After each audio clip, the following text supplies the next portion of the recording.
Welcome everyone. Welcome everyone. Welcome everyone to another Ref Brandon and the Todd family YouTube video. Wherever you are, whatever you may be doing, thank you so much for making Ref Brandon and the Todd family a part of your day. We always greatly appreciate it. Today we're going to be talking a little bit about the NBA playoffs and going to be doing some news and notes around the NBA as well, as I try to do every time we talk about the NBA. Of course, the NBA Finals will be starting later on this week. The Phoenix Suns have already reached the NBA Finals out of the Western Conference, and they're awaiting the winner out of the Eastern Conference between the Bucks and the Hawks, who will play Game 6 later on tonight. The Bucks are up right now 3-2. It's kind of hard to pick a winner in the series when the Bucks are without Giannis and the Hawks are without Trae Young, and neither team has said that either player is healthy or not healthy or are going to return or are not going to return. So it's kind of hard to say which one's going to win. Of course, Thursday night the Bucks won 123-112. They got out to a 20-point lead, 30-10, about midway through the first quarter, and I knew right then that the game was over with. Normally the Hawks are a lot better team without Trae Young than the Bucks are without Giannis. They showed a stat during the game that said the Bucks were 6-5 during the regular season without Giannis, which is barely above 500, but the Hawks had won 6 of their last 8 without Trae Young, and that's mainly because his backup is Lou Williams, which Lou Williams has won 6th Man of the Year award numerous times. Lou Williams could actually be a starter.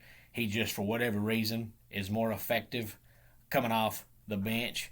And the one thing that hurts Trae Young, and it was very, very visible in game, I want to say it was 4, I believe it was, in the first half, Trae Young got hot and scored, I think, 10 points, like back-to-back. And then after that, every time he touched the ball, he shot. There was a couple times he barely got to half court, he shot the ball.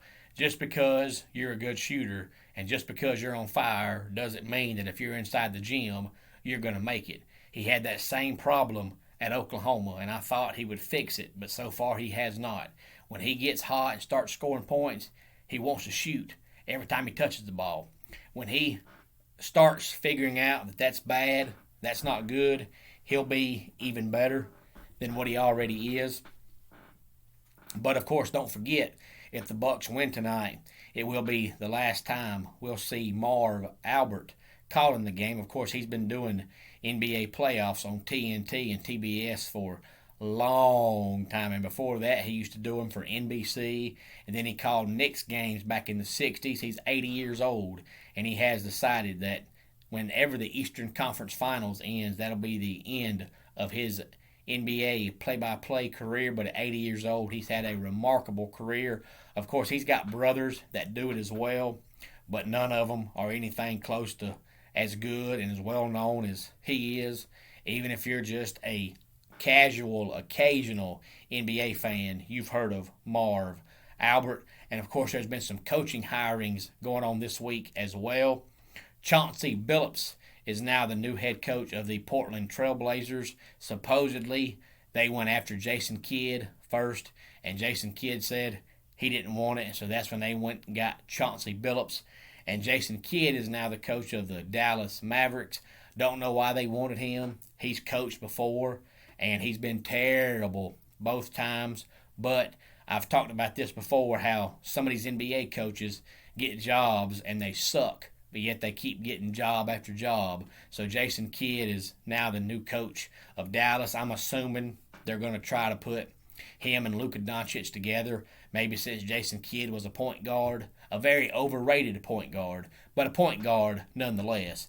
Maybe they think since he was a point guard, he'll be able to get along with Luka Doncic, because apparently, supposedly, that's the reason why Rick Carlisle left. Him and Luka did not get along, and of course the NBA is supposed to be based on superstars. So, if you're a general manager and owner and you've got to pick a coach or the superstar, you're going to pick the superstar. And Rick Carlisle is now back with the Indiana Pacers. And the reason why I say back is because he coached them, I want to say it was around 2003 to 2007, and then left there and went to Dallas. And now he's going back to Indiana. And of course, the Boston Celtics have also made a coaching hire, and I believe it's pronounced Ime Udoka. I'm pretty sure that's how you pronounce that name. He is now the coach of the Boston Celtics. And of course, the New Orleans Pelicans have not yet named a coach. They'll probably wait until after the NBA Finals just so they think somebody will talk about them, but they still won't because they're still going to suck.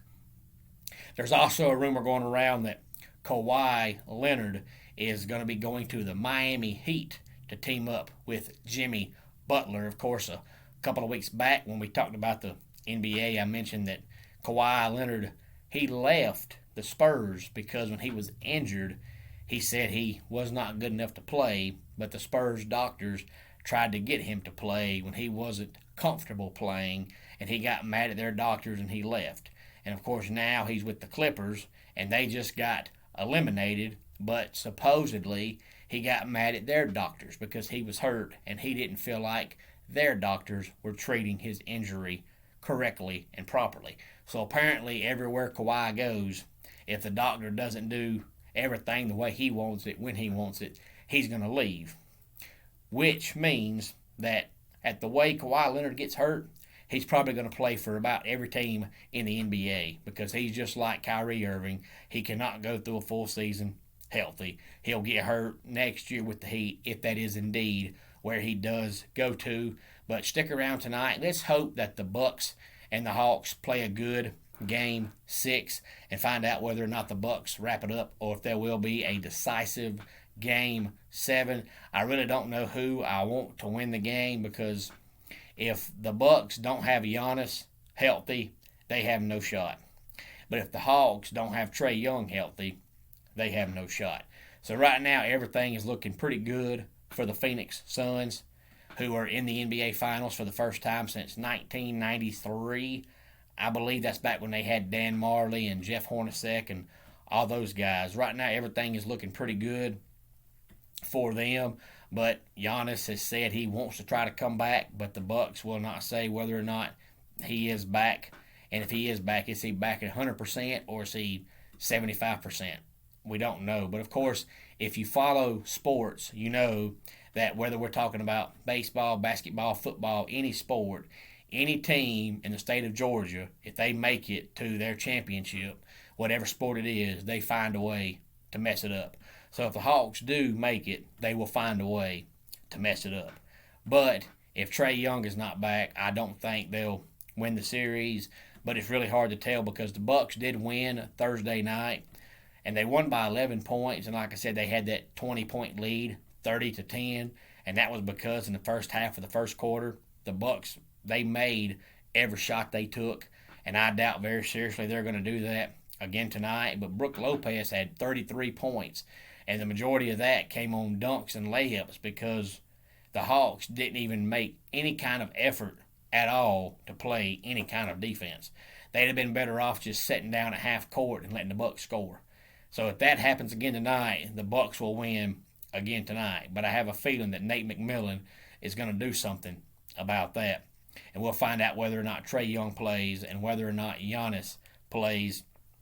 And then, of course, we'll get back on here in a week or so as we get into the NBA Finals and talk about the NBA Finals. My pick right now is still the Bucks. And my Bucks have a 3-2 lead in the Eastern Conference Finals. So we'll find out whether or not they win tonight. Let's go ahead and get our dad joke of the day in here. What runs around the yard without moving? A fence. And that wraps it up for today's Ref Brandon and the Todd Family YouTube video. Until next time, it's Ref Brandon saying, just like in pro wrestling, life can be over by the count of 3. Tell your friends and family how much you love them. Bye.